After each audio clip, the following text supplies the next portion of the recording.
mual, dia muntah, ini juga dilihat.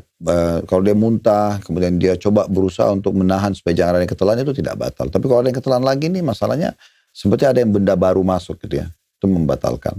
Allahu a'lam. Oke, kalau merokok Pak Ustadz? Batal. Ya, batal. Merokok batal itu ada ayatnya Pak Ustadz? Enggak. Karena gini, ada konsumsian di masa kita sekarang, tidak ada di zaman Nabi Muhammad SAW.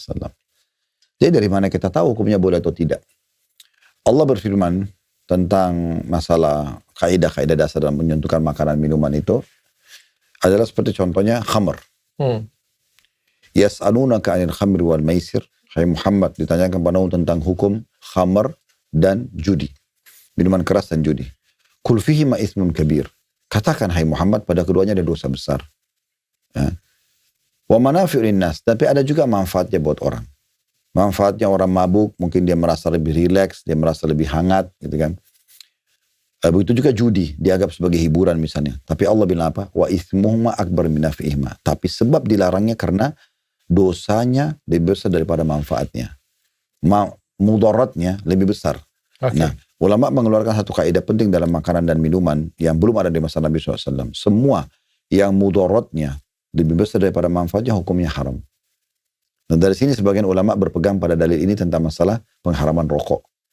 Makanya rokok itu kan ditulis. Bahkan pemerintah mewajibkan kan. Kalau dulu tuh di Indonesia masih ditulis di bungkus rokok itu kan, rokok menyebabkan impoten, kanker ini, A, B, C. Sekarang kan kesimpulan semua itu, rokok membunuhmu. Wah, ini kan sudah nggak mungkin kan pemerintah suruh perusahaan rokok tulis itu, bahkan dikasih gambar leher yang bolong dan segala macam. Itu kecuali memang pasti berbahaya. Oke. Sehingga dia dikonsumsi tidak boleh lagi.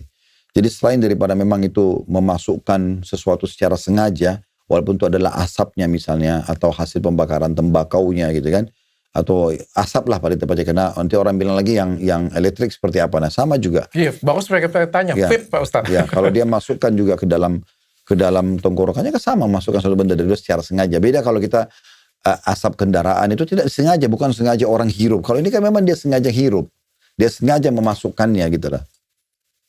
Oh. Ya, kalau kita lewat di satu restoran. Tapi kalau kecium kentut Pak Ustadz? Nah, kan itu kan masa kentut, kamu kentut sini saya hirup, kan nggak mungkin kan?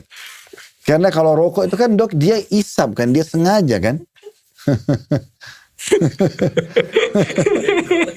Inhaler Pak Ustadz, inhaler. Hidung buntu, pakai inhaler. Nggak apa-apa. Oh nggak apa-apa. Karena, nah, ini saya ngerasa standar ganda nih Pak Ustadz.